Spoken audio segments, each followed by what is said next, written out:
disrupt them. I still got stabbed. You're gonna get stabbed. You're gonna get cut, guys. But disrupt them, and now I can grab the hand. I can grab my hand. Let's just stab.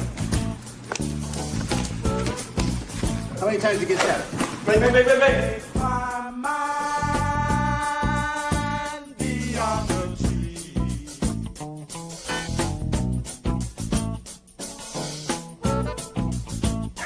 Where I talk to my brother,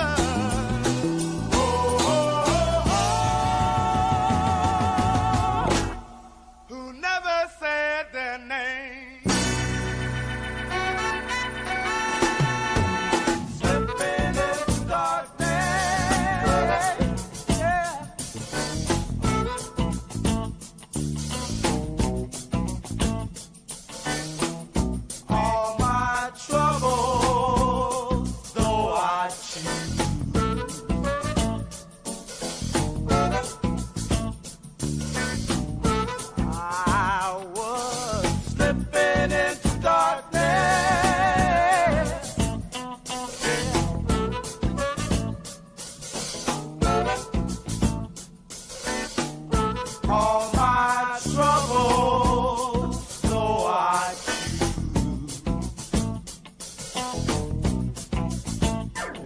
I got a wife and a baby, yeah.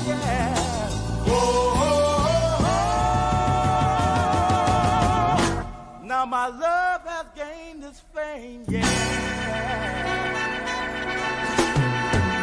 Slipping into darkness, yeah.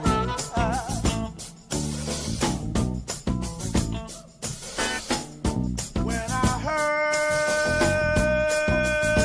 my mother say,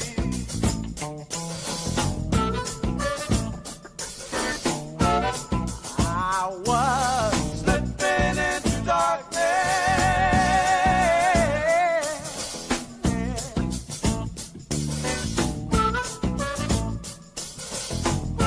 When I heard my mother say, hey, what she say? What she say?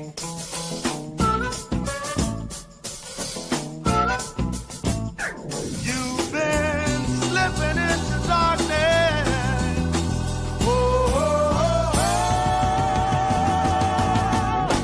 Pretty soon you're gonna pay.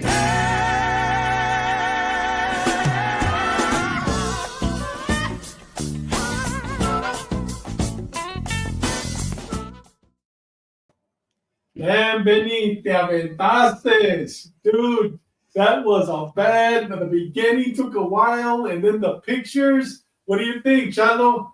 Oh no, hey, bro. Benny. It's a weekly thing, we say it, huh? Le voy a cambiar el nombre al Benny a Benny Otani. He hit it out of the park, bro. No mames, güey. Oh, pues qué onda ese. Te di un compliment, bro. Jeez, this vato doesn't take compliments, bro. You know, every time I learn something new, so this time I was able to put video with audio and movie. Yeah. Never done that before. Man, that was bad. We got Juan standing by, but hey, guys, you know what? You guys have a treat coming up. I had the privilege in 1995. I'm not sure when Juan. I think he only had maybe a year on, or maybe he was a rookie cop. I got a chance to actually work in a car with him for about 3 or 4 months. Back in 95, I got in some trouble. I got kicked out of Central. They sent me to Southern, and I landed on Juan's squad. And man, we had a wonderful time. I'll tell you, he is a great cop, a legend in San Diego PD, not only as a cop, but also as a trainer at the academy. But Benny, you're going to be in charge of all that. Let's go real quick. Let's give everybody a warm welcome. We got our sister. You know, David. Yes. David. You know who he reminds me of? Ruben Nava. Those guys Yes. are mocking us. Yes. They're mocking us, man. Those guys are machines, man. You're absolutely right. He's a Ruben Nava. Ruben Nava. And you know what? I think Ruben Nava was also a trainer. You know who reminds me a lot of too, but this brother went the wrong way. What's his name? Ruben Palomares. Ruben Palomares, you know what? He was like Juan. He was a damn good cop, but you know what? He went the wrong way, but Juan went the right way. That's why, man, we can't wait to have him. Let me go real quick with this. We got Ceci Our sister, thank you very much, sister. You've been following us from the very beginning. We got the crime fighter. We got the big Jim watching us all the way from Thailand. We got our Patsy Pie, Benny's beautiful wife, our first lady with us. Mike, we've had great comments regarding you on our program. You're definitely coming back, but next time we're going to snatch you on Ash Wednesday so we can have a drink and have a great time. We got San Diego PD legend who also had the honor and the privilege of working with Juan. I think they were partners. Juan learned a lot from Chris Kilby, the legend, watching us. School of Hard Knocks, 1967. Yes, we're going to be talking about our veterans real quick. Thank you, brother. Bobby Odyssey, we'll see you tomorrow night. And next week, we can't wait. You're bringing another legend on Ash Wednesday, our Reverend Brents. You guys need prayers, please let us know. We'll give you his number. He's one of our chaplains, like Ruben Nava. We got Bobby once again, Masa Huevo. And we got Mr. Cholo 504. Let's go. We're ready, brother. It's me, bro. Yes. It's Mr. Chalo 504, bro. That's me. Oh, Mr. Chalo. I saw Cholo. Órale, Chalo. Estás en la leva ese. Finally get to catch live. Hey, thank you, brother. Took today off. Salgados from Tulare County. ¿Cómo? He probably tried to get saludos from Tulare County. Saludos, hey, last 2 weeks ago, I was over there in your area, brother. Tulare County. I went through there. It's beautiful over there, man. And we got Pepe Martinez typing in, fellas. I'm a free man. Cyber panhandling. Pepe cracks me up, man. He was in Folsom not too long ago, he says. And then last week, I think he was in Utah. And then Andy Cruz, saludos, chat with Juan Cephas. We'll be sharing behind the scenes with you post-stream. Yes, without a doubt, Andy. Thank you, brother. And we were just talking about Ruben Nava. You're going to see yourself today, brother. The East Los and our chaplain also. And guys, I'm going to go quick. First-hand love. Thank you all veterans out there for your service. Thank you, brother. We're going to be mentioning them shortly. And we got Big Sean Murphy. And we got First Love, Sister Lots of Love. All right, brothers. All right, here we go. Guys, before we get started, we just want to honor. We honor our veterans today and every day. One of the pictures is my beautiful daughter, Vanessa. She was served in the Air Force, and she's my little hero. And my other big hero is my nephew, this young man up here with the Marine uniform. I believe they're Class A's. And he is my hero. And all of you that served are my heroes. And Benny, you have somebody up there. And Chalo, you have somebody. Chalo, tell us about who you have. Hey, man, my hero, bro. My partner, man, my dad that showed me everything, man. Very proud Korean War veteran. Saw some battle, never talked about it, bro, but he had a CIB and some other awards that he loved his country, bro. So he served his country very proud, bro. Thanks, Dad, for everything you taught me. Need respetos. And Benny, tell us who you have up there, brother. Well, his legal name is Cefarino, but he goes by Jimmy Perez. That's Patsy's dad, Marine guy. I'm very loyal. I mean, he loves his country. Good guy. Yes. And Benny, he just turned, 100 and something? How old was he? Or 90? We just shot a couple of weeks ago. I'm not sure. I don't know. It was 99, dude. It was 99. You said 99. No, I don't know. He's not 99, bro. He's 100?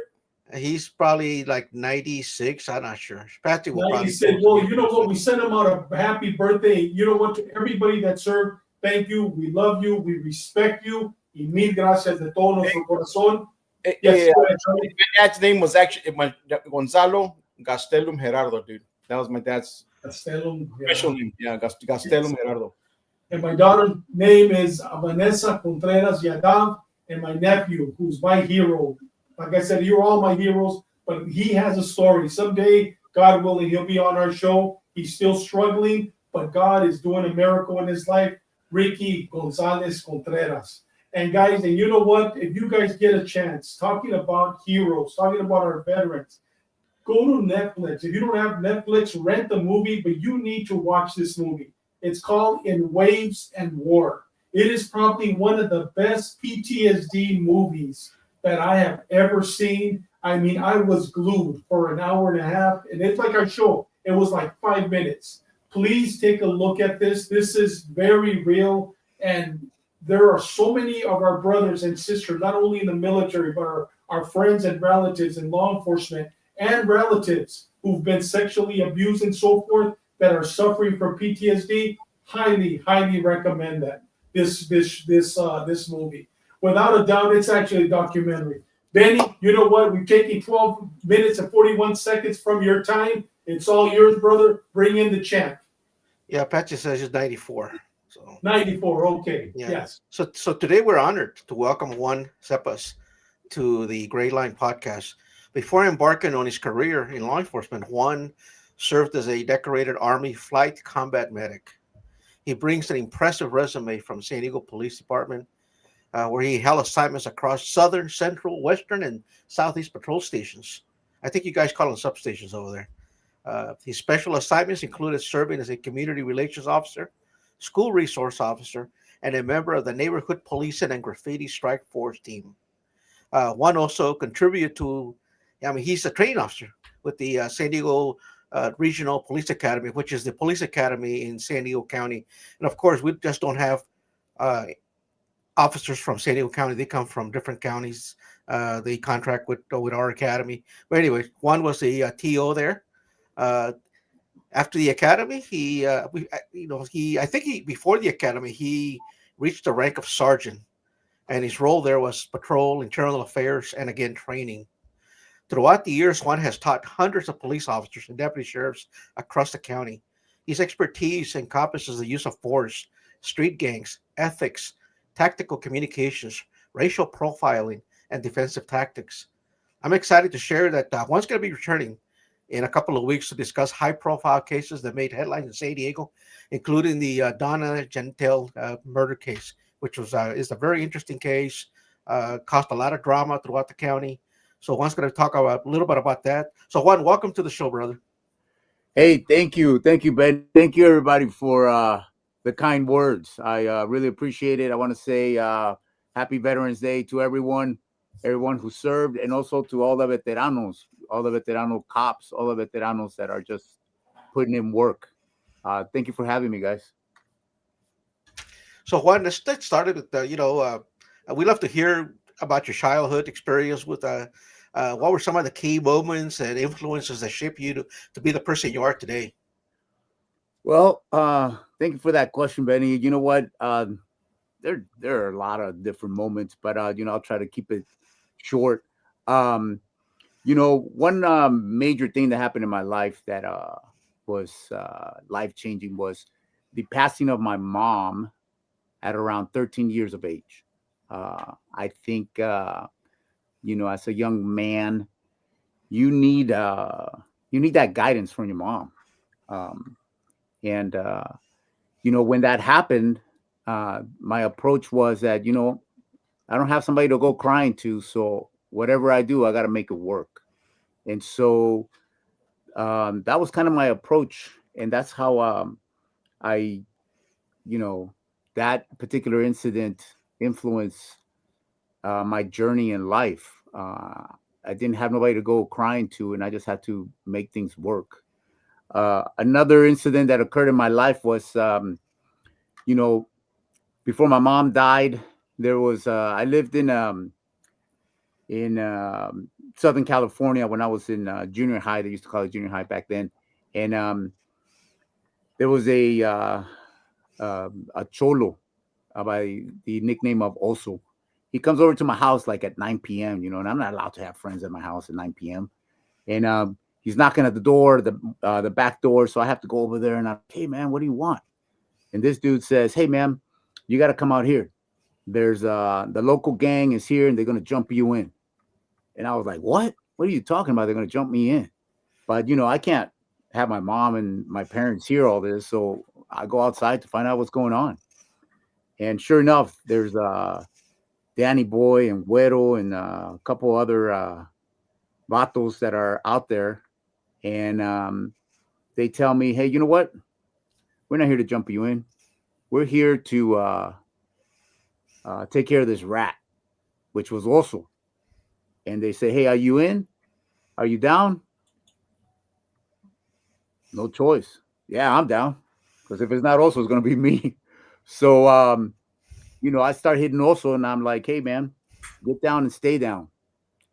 And, after that incident, I just, that kind of changed me somewhat. It just taught me about people and watching your company and the people that you hang out with, that theme song at the very beginning that Benny played, Slipping into Darkness, it talks about how easily you can make choices that can, lead you down the wrong path. And so it taught me a lot, that particular incident. And from that, I just really watched my own six and watch my company and the people that I associated with. Those were two major incidents that really influenced my life. Wow, that's deep, brother. Yeah, it is. Whew. Wow. Hey, Juan. Yes. So I'm going to ask you some questions too. I have some questions for you. So, of course. Could you share a military history with us and some experiences you had? We'd like to hear about your time in the Army and how it influenced you, your journey to where you're at today. Okay. You know what? My time in the Army was a much needed time. I loved the job that I had. I was a flight medic, a combat medic, and it was a real life mission. We provided medical assistance and to safety and traffic, which was to military personnel as well as civilian personnel, and we evacuated people that basically everybody that was dying, anybody that got stabbed, shot, car accidents, we transported them. And you know what?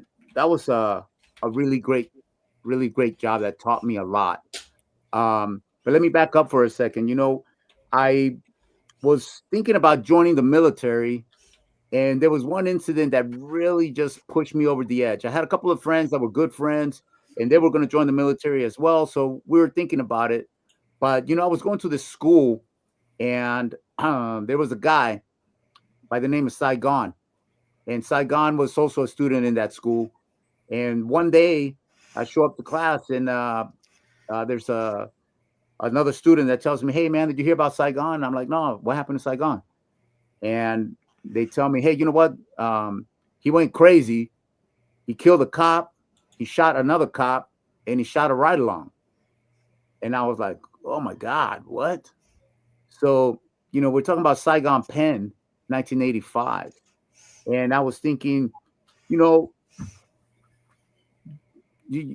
keep company, you keep acquaintances, and sometimes you catch a ride with people, because I didn't have a car back then. And, I could have been in his car.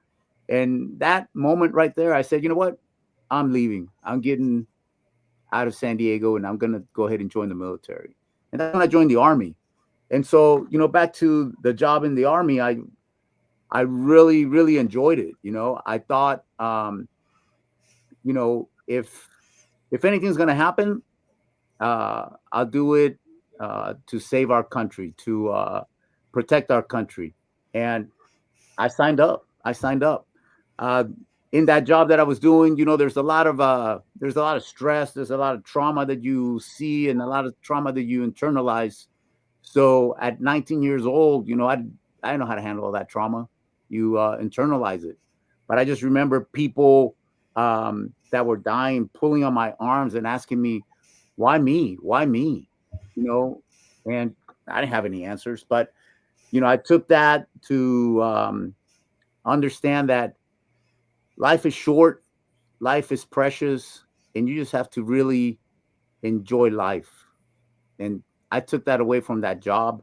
I really, really think it's important to appreciate all the special moments and celebrate your wins every single day. Hey, Juan. So when you graduated straight out of high school, you went to the Army? Yes, I graduated from high school early. I was, I didn't have the best citizenship grades, but I had the best scholarship grades. So I graduated early, and as soon as I could, I was gone. Hey, where'd you do your boot camp at? I did it in South Carolina, Fort Jackson. Oh, Fort Jackson. And then you after that, and then did you know you were going to be a flight medic, or just it was something while you were there in basic? You said, hey, you know what, man, I think I should do this. You know what? I knew I was going to be a combat medic. I didn't know I was going to end up being a flight medic. Oh, and shoot. in life, I just feel like somebody always intervenes in my life and puts me on the right path, or provides me with opportunities to do something bigger and better. And just out of I don't know, 50 something medics, I was the only one that got the slot to be a flight medic. Oh, that's awesome. Hey, so how long is flight medic school? I mean, is it like a EMT2 or paramedic, or what's it equivalent to in the U.S.? I mean, in the civilian life. Back then, as a flight medic, you had to go to a EMT school. I was in Schofield Barracks in Hawaii, and Schofield Barracks, the weather's not the best. Yeah. So I was punished, and I had to go down and live in an Air Force base, down at a Hickam Air Force base.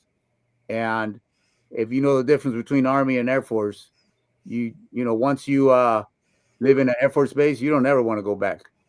So so I got to live in an Air Force base, and it probably it's an internal school, so it took some time. It probably took about because you also have to go to all the clinics at the hospital. So at Tripler Hospital, I had to deliver babies, draw blood, work in ICU, work in the in different areas of the hospital. And so it took about 8 months before I was able to get up and fly. Dang. Hey, how many years did you serve? A total, I went in 1985. I got out in 1991. So that was a total of 6 years. Yeah, because I mean, by the time you do all your training, it's almost like 2 years done, huh? Before you're finished with all your medic training, basic, and all that other stuff. Correct. Yeah. Wow. Hey, Juan, can you share a memorable moment, whether it's a tragic moment or a positive moment when you were in the military, for our listeners? Well,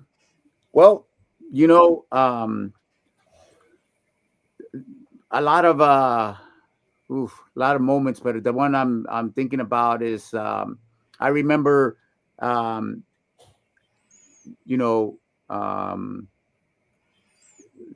just talking to someone 1 minute, and when I saw them again, they had been taken by a accidental firearms discharge. And in that moment, you think about how how precious life is, and in an instant, things can change rapidly. And sometimes we don't talk about those things, but we really need to. And it doesn't matter if you're in the military, it doesn't matter if you're a first responder. We see too many things that at a large volume that you shouldn't be seeing. And it's okay. It's okay to talk to people. Hey, Juan, let me pick your brain here. Something awesome, happy that happened while you were doing the air medics. Something very positive, like maybe dropping food somewhere, picking somebody up, because of something that happened at a hurricane, tornado, or whatever natural disaster, where you actually, man, you get there, you pick up these people, and it was awesome to take them to safety, dude, and then maybe running into them again later on, or at least knowing something positive out of something tragic that was happening to them. Well, you know what? I don't remember running into people after I helped them, but definitely a feeling that was very positive, that was very almost addictive, was flying into an area where there was chaos, and flying out and flying onto the rooftop of a hospital to drop off the patient and dropping them off with the doctors. It was almost like like you're Superman or something. And the people that you delivered there, that were still very thankful and very much alive, and you knew that they were going to make it. You know what? They gave you this look that is priceless. And you know what, dude? I'll tell you something. August 8th of this year, I was flown out of our local hospital to San Diego, to Scripps in La Jolla. Are we on there? Okay. Did he go off? David. Let me put him back on at the stage. Here we go. There we go. Hey. So, anyways, August of this year, dude, I was flown out through Reach, and the paramedics there. I had he recognized me, dude, because of me working as a cop. But their whole thing was, dude, the way they treated me over there, dude. They make you feel comfortable, bro. You have all this uncertainty, dude. I don't know if I was gonna have need emergency surgery. I mean, I had been in a lot of pain for over 24 hours, dude. I didn't really know exactly. Kind of knew it was wrong. Thank God, dude, everything worked well once I got there. But when I got there, I thanked him, the pilot, the flight nurse, and him. There was two. There was a nurse and this paramedic guy. The paramedic guy was the whole time with me. There's a nurse next to him, and actually, the paramedic guy did all the work. The nurse was there, there with the meds, getting the meds. Right. But the guy sat behind me, dude, and he's the whole time he's talking to me. He's, hey, bro, I think it's a 40-minute flight or something like that. And the guy's 30 minutes. The guy's like, hey, bro, you're doing all right?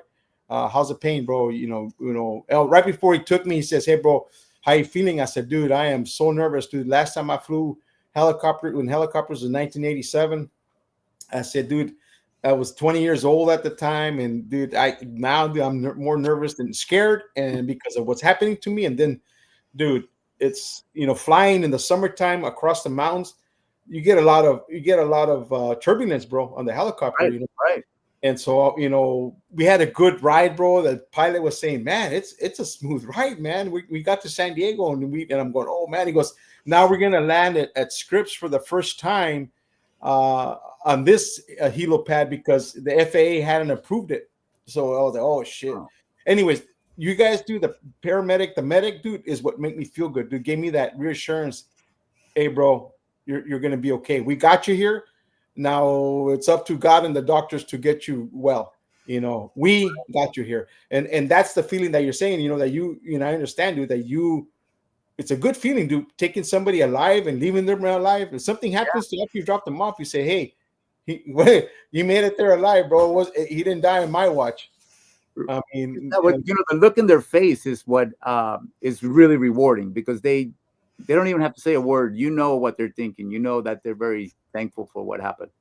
Hey, Juan, before we go to Chalo's next question, we got Chris Hastings, who's the author of Cocaine Cowboys Uncensored. He's watching us live right now in the Philippines. He says, if I need help, I want Juan to be there. Right now, the Philippines is getting hit with a lot of typhoons. I'm going to give you a number. You might get a call, Juan, from Chris Hastings. And we have another great comment, man, for the legend. Chris, he'll be proud of you, Juan. It was an honor to work around you. That's a blessing. Go ahead, Chalo. Juan, Yes. Chalo was very lucky that when they flew him into San Diego, he was not wearing that hat. That would have been different. Hey, Benny, bro, it's okay, bro. I'll share a picture later on. I saw Tatis walking out in downtown El Centro earlier today. Hey, you know what, Juan? So now we're gonna shift a little bit, bro. Hey, sure. Can you share your experiences with the hiring process, your hiring process when you got hired, and your time at the academy, and what are some of the challenges you had, and then some of the highlights that you encountered? So what happened when you applied at San Diego? Tell us what you went through while you were going through that, your time at the academy, bro. All right. Juan, before you answer that, take us back. You're out of the military. How long did you always want to be a cop, and then get into the story, and then tell us how you became a San Diego officer, and then what happened? All right. So I didn't always want to be a cop, but my sister and my brother were feds. And when I got out, I was looking to go to UCSD because I wanted to become a flight surgeon. And when I got to San Diego, I was transferring from University of Hawaii to UCSD. UCSD wanted to charge me out-of-state tuition. And for somebody who didn't have any money, that was way too pricey. So I had to wait a year. In the meantime, one of my buddies that lived in Riverside, he was applying to San Diego PD and asked me to go with him so I can show him where the police station was. So while I was there, I ended up applying. And he didn't get the job. I got the call. And the way I got the call, I was living with my brother, and we were living in his one-bedroom apartment. We decided, hey, we got to get a bigger place. So we ended up getting a bigger place. The last day that we were in this apartment, there was a box in the middle of the room with the phone still connected. And we decided to have lunch before we locked it up and returned the keys. While we're having lunch, I got the call from San Diego PD. Hey, you still interested? And had we waited, had we left earlier, I wouldn't have got the call. And, in 1993, we didn't have cell phones. So I don't know what would have happened. But I ended up getting the call, and I got an interview. I got a lieutenant's interview. Pretty much it's almost the last process. And at the lieutenant's interview, one of the questions that was asked that I don't think they could ask today was, what would you do if your partner was gay? How would you feel about it? Wow. And I was like, well, and this is a true story, of course.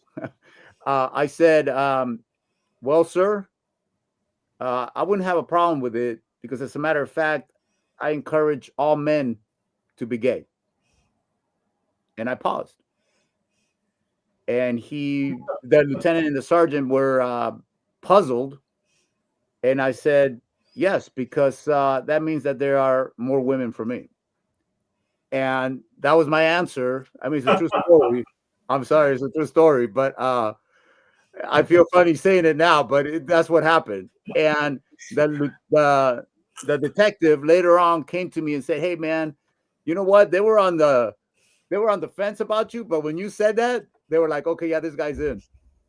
So, I mean, that's just a little backstory on my background process. But Juan, when they ask you that, I mean, that's quick thinking, bro. You know what I mean? That is quick thinking. I mean, the guy's an air medic, bro. I'm not that fast. You know what I mean? The guy's an air medic. He's an air medic. These guys, they act before they think, bro.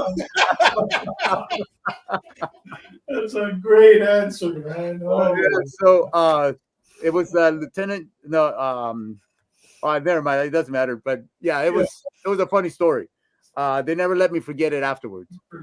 Your producer saying he's never heard the story, Andy. Oh, dude, you know what, dude? If I would have been the lieutenant on your interview, one of the guys, I wouldn't have been able to hold back, dude. I would have started laughing. I would have said, "Bro, you know what? You're hired, bro."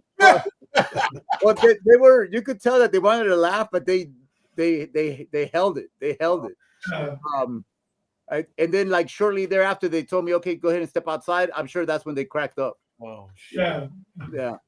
But once I was in the academy, you know what? I felt like the academy was overall not very difficult for me, aside from the EVOC, the emergency vehicle operations.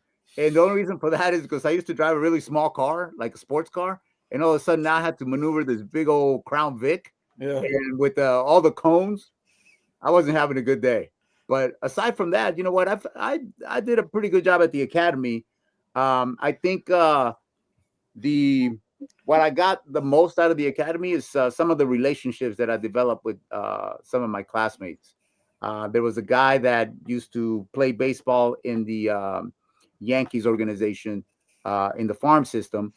And the first time I saw him running the obstacle course, I was like, who the hell runs that fast? And it was this guy, Art Calvert. And you know what? Started talking to him, and he was like a big brother to me. We still keep in touch. He's still like a big brother to me. Good people. So the relationships that I developed in the academy, life lasting. There's also another guy, Javier Padilla, who's a detective in robbery right now. You know what? We always maintain our friendship. But there was also another guy that will remain nameless, and he was the other friend that tries to pull you the other direction. And back to that song, "Slipping into Darkness." You know what? There's always something pulling you in a different direction. And what I got out of that is that, you know what? You just have to know. You have to have a good compass and know where you're going, so that nobody pulls you in the opposite direction. This this person ended up leaving the department, and there were some other issues with that. But yeah, you know what? That's what my experience with the academy and with the hiring process. Yeah, Hey, one, but was Sean Murphy your EBOC instructor? Was he the one that was teaching you how to drive? Because he was there for many, many years. I'm sure 93, 94. Was he there? Do you remember? You know what? It wasn't Sean. I don't think it was Sean. I don't think I met him till later on, but it was what's her name? Bigby. Oh, okay. Yeah, Becky Bigby. I remember her. Yes. Yeah. Okay, interesting. Hey, to this date, I say that those Crown Vics, pound for pound, were probably the best patrol cars Oh, yeah. my era, dude, that you could have, bro. Because I got to drive the challenge, what do you call it, the Chargers. They had a lot of power, bro, but they were not the Crown Vic, bro. Just pound for pound, bro. I think the Crown Vics were the best. Well, you know what? I had in my Southeast phase, I had an FDO, and it was after school. There was a DV suspect in the alley. I drove that convict into the alley, and then I had to turn around because I missed the update that the suspect was leaving in a car. So he just passed me. And so now I'm in this big old Crown Vic. There's kids around. I don't want to hit nobody, so I'm driving real slow. And my FDO says, "Hey, you know what? You lost the suspect. Pull the fucking car over. Get the fuck out of the car. Get the fuck out of the car." And I was like, holy shit, I just got out of the Army. Okay, this guy wants to fight. So I got out of the car, and I see him in the back of the car by the trunk. And I'm taking off my keepers because I think he wants to fight. And my FDO looks at me and goes, "What the fuck are you doing?" And I said, "Oh," and I put my keepers back on and got in the car. Hey, todo bronco, how you gonna kick some ass, bro? No, I didn't know what was happening because the way he was talking at me, I just thought, hey, okay, well, in the Army, the drill sergeant, they would hit you back then. And so I thought, hey, okay, I'm okay with the environment. If they hit you, you can hit them back, but I don't know, man. You know what? You know what? I've been on the Crown Vic, man. You know what was the best thing about those Crown Vics? The sound it made when you stepped on it. You knew they were coming. It was a cop car. Yep. Yeah. I just like the fact that I could put about 6 guys in the back seat. You stack them with one across. Well, that's back in the day. Hey, Benny, let's go to your question. Here we go. So, Juan, tell us about your experience when you worked patrol, when you work as a detective, your time as a sergeant. We want to hear some of those key moments and challenges you faced in each role. Well, in working patrol, since I grew up around, a lot of cholos, and I was down in, like San Isidro area, and there was, like load cars, load houses, and just, in the neighborhood, a lot of stuff going on. I knew people, and I knew, the street life, and I didn't know how to merge being a cop with being streetwise. And, one of the challenges was trying to figure out, how do you do that? And, it wasn't until I met David Contreras that he came in and he would showed me some ropes, and man, we had some great times. Yeah, we did. Bro, we had some great times. I mean, I don't know if I want to bring this up, but there was some undercover, unofficial work that was being done, and those were some hilarious moments. But okay, Juan. Hey, Juan, you can't leave us hanging there, bro. All right. Everybody, the statute of limitations already passed. You can't get fired, right? You can't leave us hanging, brother. Man, it's like, hey, but I can't talk to you, brother. It's like, come on, Hey, No. David, aquí, bro, se vale todo, bro. Hey, brother. I mean, I've shared these stories where I used to put a trench coat on and Yes. walk the barrios. I mean, especially at 1 o'clock in the morning, put a trench coat. I Let's mean, hear his side. we did it, you know. Let's hear Yeah. Let's hear Juan's side, bro. Well, like somehow it was decided I was going to sit in a patrol car around the corner while somehow somebody was going to deliver some heroin, and Dave was going to be, had a cover shirt on his uniform. And sure enough, I'm like, okay, well, I mean, I'm down for this. I don't know. Sure enough, somebody somehow delivered heroin. And, we ended up doing a contact and got this person into custody and got all kinds of information. And I was like, how do you work magic like that? Hey, did David fit in like a scumbag out there waiting for the delivery, or did he stand out? Because he's so big old muscular guy, dude. I've been going, this guy's Chalo back then he had hair and he had a mustache. Oh yeah.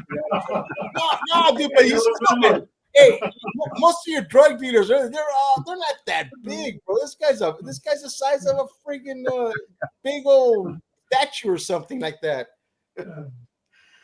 Good stuff. Good stuff.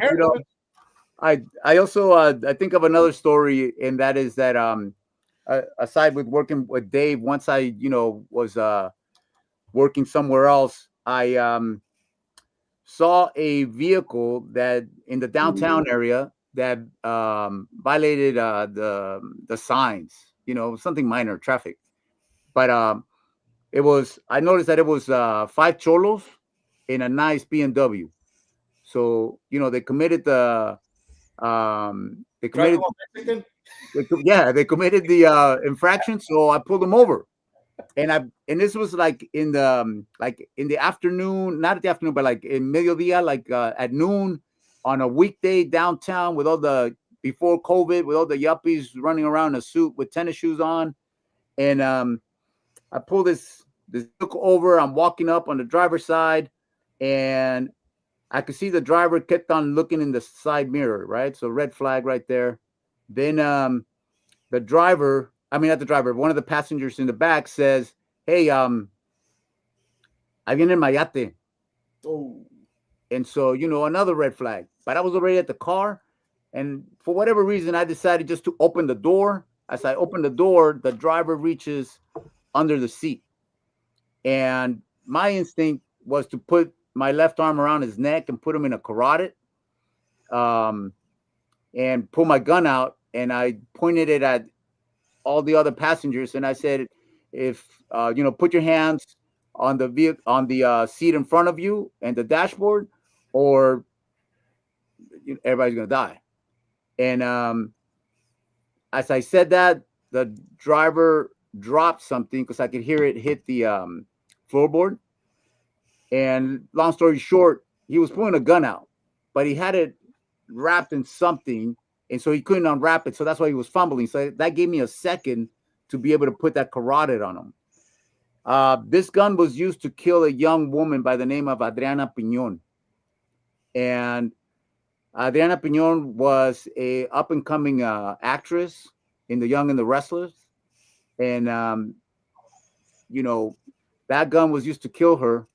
Her body was dumped in Spring Valley, and that gun, they were supposed to throw it into the bay, but somehow instead of going over the Coronado Bridge, they ended up downtown where we met.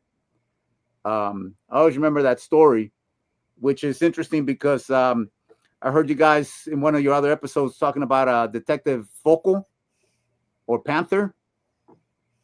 Yes. I wanted to be called for Panther, but they really call him Focal, which means light bulb. Well, that vato, I took this guy to the gang unit, and this guy Panther Focal talked to him, and he processed the whole thing. I didn't hear a word. I didn't hear anything back. But later on, like a year later, I spoke with the DA, and the DA told me we were talking about different stories. She told me about this one, and she didn't know I was even involved in it. Apparently, Focal changed the narrative or something. Hey Juan, when that happened, were you on the graffiti task force already? I was on the graffiti task force. Yes.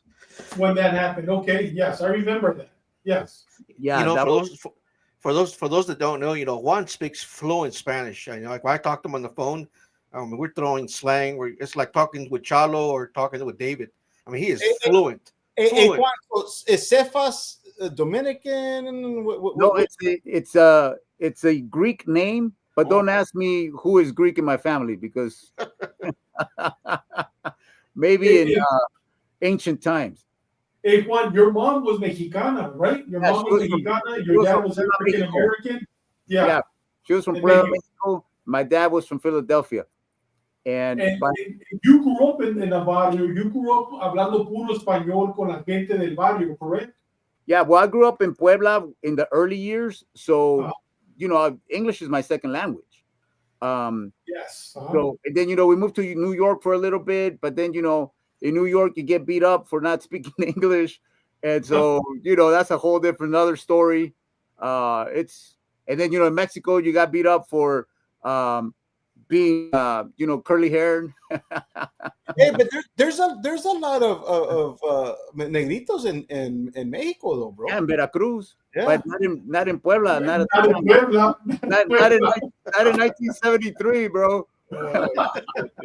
Hey, you should do that DNA stuff. Maybe you're an Onassis, bro. You got some money coming to you. Well, I'm afraid that I might be like a alien. Oh, I mean, the outer space. Outer space. Ready to call ICE. Ready to call ICE right now. Get you one. Hey, bro, we'll take care of you at the federal court, bro. One right away changed it. You heard her knock on the door. Shit, that's nice. Oh, what a trip, bro. Hey, Benny, let's go ahead and go to the next question. Chalo. Well, actually, Benny, so now give us share some time with you now as an academy instructor, dude. Sure. What was your how did you put in for it? How'd you get there? And what were some of the challenges you faced when you were training the new recruits there? Well, you know what? Trying to get a job at the academy, it's like, man, it's like trying to get to a canine unit. You got to take a lot of bites and go there on your own time and just get bitten over and over again. So I had to teach a lot of classes, and on my own time, I had to attend probably like over 200 hours on my own time of defensive tactics, just watching and learning. That's not to mention all the other classes.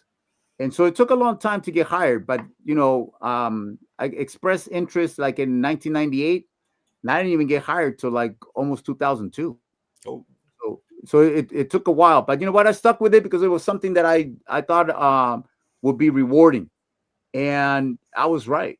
One of the things that I find very rewarding today is that I love teaching use of force and defensive tactics, and we have a lot of students that come in that are afraid. Just the nature of the hiring process. We're gonna hire people that are really good citizens, never been in a fight, and now you're in the police academy, you've never been in a fight, but now we expect you to fight. So how are you gonna react when somebody punches you in the face? Well, there's a lot of people that react by going to their gun right away.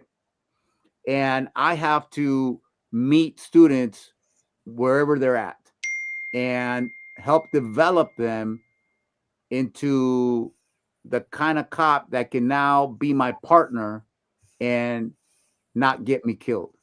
And it's a long journey, but you know what? It's a journey I'm willing to take because it's very rewarding. I like to start out by exposing recruits to like some light sparring and build up from that. Just every single week, get their confidence up. Understand that, just because you get punched is not the end of the world. You're not going to die. Don't panic. Manage your stress. Think about what's important right now. and the simple things about law. You know, what are you looking at right now? Like, are you looking at what level of resistance? And based on the level of resistance that you see, what level of force are you justified to use? And it sounds really simple, but a lot of people struggle with that. And I find it rewarding being able to walk people through that. And at the end of the classes, so by graduation, many students are really, really thankful. And, you know, they express their gratitude, and they continue to train once they leave the academy. There's, of course, there's some that don't train after they leave, but, you know, that's on them. Hey, Juan, you've had the honor and the privilege to work 3 different eras in the academy. I mean, literally, you went through one era, you went back as a trainer, you went back as a sergeant, you're there now. Can you describe the different eras and where we're at today, the mentality of your students? Can you start off when you started and go to the second era and where we're at today? All right. Yeah. You know, when I first started in the academy, this is 1993, I feel that there was a good mixture of former military and people that were joining because they really wanted to be a cop, like college students, some college students, and then other people that have good work experience, and now they wanted to become a cop. What I've seen progressively is that, you know what, we've hired people that worked at and I'm not knocking this, it's just different. That worked at Domino's Pizza, that was their primary job, or they worked at Starbucks, and that was their primary job. You know what? I mean, we can get those people to the level that they need to be, but it's going to take a lot of work, and it depends on whether or not they're mature enough to become the peace officer that they need to be. Sometimes we need a little bit more life experience, but you know, that's really changed. It's changed a lot. So we also get a lot of students that they don't want to take responsibility. Where in the past, you would bring something to somebody's attention, and people are like, okay, yes, I know, I understand what I need to fix. I'll fix it. Even if they don't like it, you know, they would obey. Nowadays, they like to sneak around your back and then go to somebody and say, oh, you know what? I don't like that guy is mean. I don't like the way he talked to me.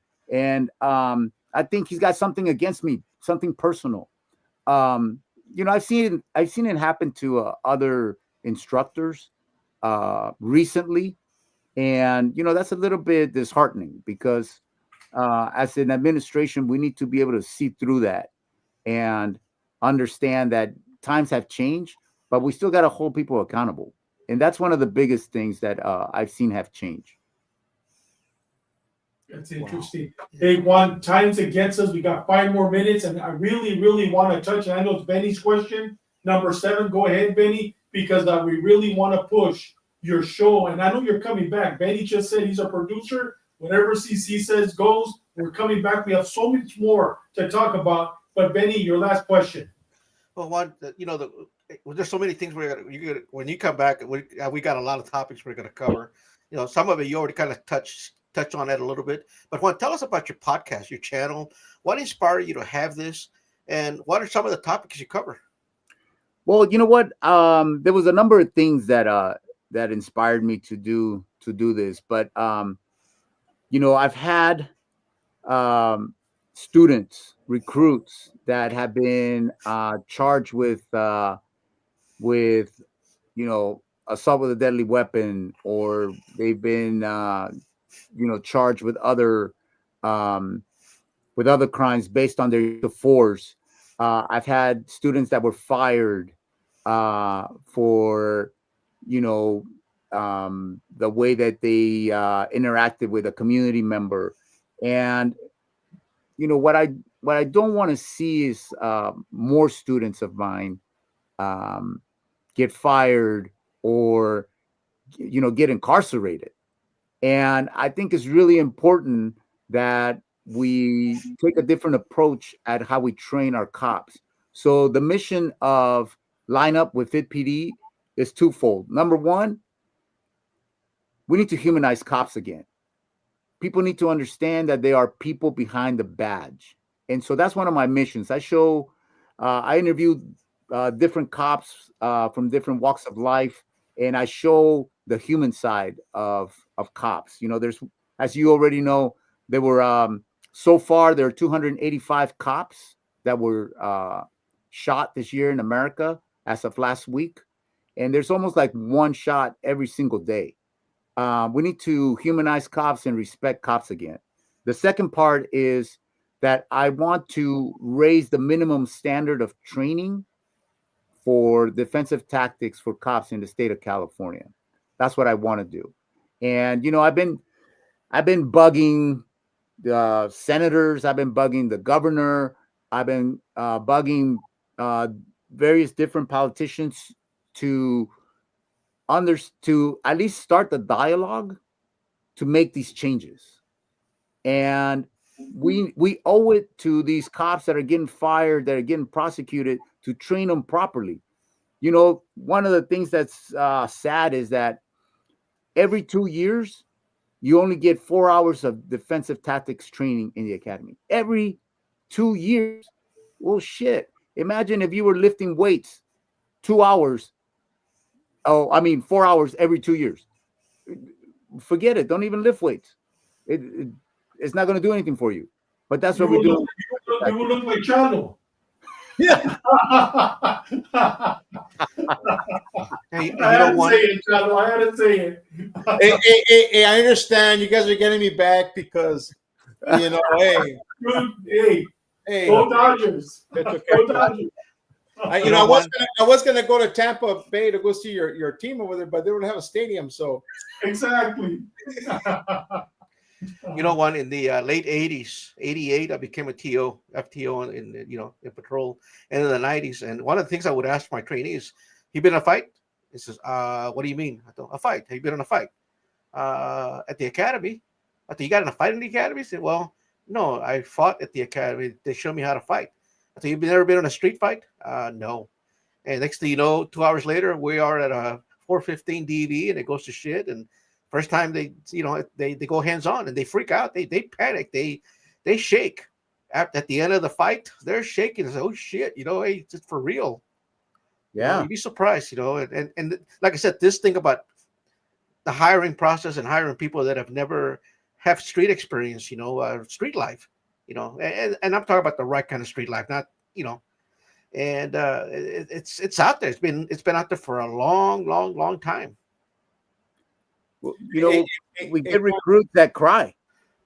Yeah, hey Juan. So I used to, when as a lieutenant and a chief, I go into the briefings and I said, all right, guys, I want to ask some questions. Everybody raise your hand. How many here have ever been, as an elementary or junior high or high school, have been chased home by a bunch of dudes, or dudes want to kick your ass? Raise your hand. And you would see people raise their, okay, how many guys have actually gotten a fight? And by the time I was through, bro, it's like these have no experience. Now my military guys, the Marines, they fight each other, bro. I mean, for fun. These guys are throwing chingazos for fun. So I say, any Marine here goes, yeah, this does not pertain to you guys. You go, because we're the best. No, because you guys fight each other in the barracks, bro, for fun. You guys get bored, so you guys pick on each other. So no. But it's true, like Benny says, bro. And you know what? The more modern times, bro, less and less and less and less. Unfortunately, that's our culture now. Everybody's on games, like you did. Everybody is always alone doing stuff. They have no customer service experience, bro. Right. And so to me, some of your best probably like traffic cops would be people that worked at Starbucks or something like that. You know what I'm saying? Oh, yeah. Because you know how to talk to people. Yeah. You walk away and say, man, I recognize that voice from Starbucks. He gave me a tip. Yeah. Hey, Juan, you know what, brother? Time's against us, but I know you're coming back. Hey, listen, I've been watching your show for several months now. As a matter of fact, the one that hooked me up about 2 months ago was Chris Kilby. He told me about it. He sent me I couldn't find it. I looked it up under your name, and he sent me the link. I've been watching you for 2 months. I love today's episode where you did a debriefing of everything that you've talked on the first season. I'm the guy that put on there, I'm Luciano Falcon. I'm the one that put on there hey, you know what? Great season. Can't wait for season 2. And you know what? I'm not just saying because you're here, Juan. You're a great interviewer. You've always been. And you know what? I look forward to your next guest. Brother, mil gracias de todo corazón. I know you're coming back. So this isn't the last time we're gonna see you here. Thank you, David. Appreciate it. Benny, Chalo, thank you very much for having me, guys. Simon. This was a Hey, blast. hey, Juan, so your podcast is on Apple, right? It's No, on Apple. it's on YouTube. It's on channel. YouTube. It's on Apple. It's Yeah. everywhere. I found it on Apple, and Okay, yeah. it's really easy to listen to. The way it does, it's a lot easier because see, I don't subscribe to YouTube, so I get commercials Oh, through Apple. I get them commercial free. órale. There Hey, you go. Juan, and the good thing about you, I mean, you have all your guests go. You have a studio in East Lake, so people go. Not like us. I'm over here in my little man cave. Over here, Benny's in his man cave, and Chalo's in his man cave. Pero people actually go to your studio, and you know what, brother? We're gonna push your channel. Mil gracias de todo corazón. We'll see you in about 2 or 3 weeks. Benny will set it up, and you know what? I'll see you. Who's your next guest? Do you have a name yet? You know what? Yes, it's Heather Seddon. She's a lieutenant with San Diego Police Department. She was actually a victim of friendly fire during an incident. So she's going to come in and talk about that, talk about, her physical and emotional recovery from that particular incident. And she's still working as a lieutenant? Well, she was a patrol officer back then. And Really? Wow. she's recovered from that. She's had a long journey. She's now a lieutenant, and she's trying to give back, trying to work with officers and people that are suffering from PTSD. Well, you know what? We're probably going to snatch her from you. I'll get your number so we can have her on with us. Brother, me, gracias. Stick around. We'll be with you in about 5-10 minutes. All right? Órale. Okay. Gracias, Juan. Gracias. Hey, man. Great interview, huh? I mean, the guy's a legend, man. Outstanding. Benny, tell us who we got next week. Well, next week, who do we have? We have Bugs. You guys. Well, his name is Alex Marentes. He's also known as Bugs. He's from Borderland Beat. It's Borderland Beat used to have a podcast. I'm not sure if they still have it, but they have publications, and these are a bunch of retired cops that have connections across the border with reporters. In Mexico, a lot of reporters cannot report on what's going on, so they come to the American guys like Bugs, and they tell them what's going on. So Bugs reports it on the U.S. side as to what's going on in Mexico. So, Alex, Bugs is going to come in. We're going to be talking about Los Chapitos and the ongoing internal power struggle within the Maísta faction for control of the Sinaloa cartel. Additionally, he's going to explore on the primary external rival, El Cartel de Jalisco Nueva Generación, who's looking at capitalizing on what's going on with Sinaloa and trying to expand their territory. Some reports some of the reports Bucks was telling me are suggesting that they're trying to do an alliance between Los Chapitos, El Cartel Jalisco Nueva Generación to combat the Maísta faction.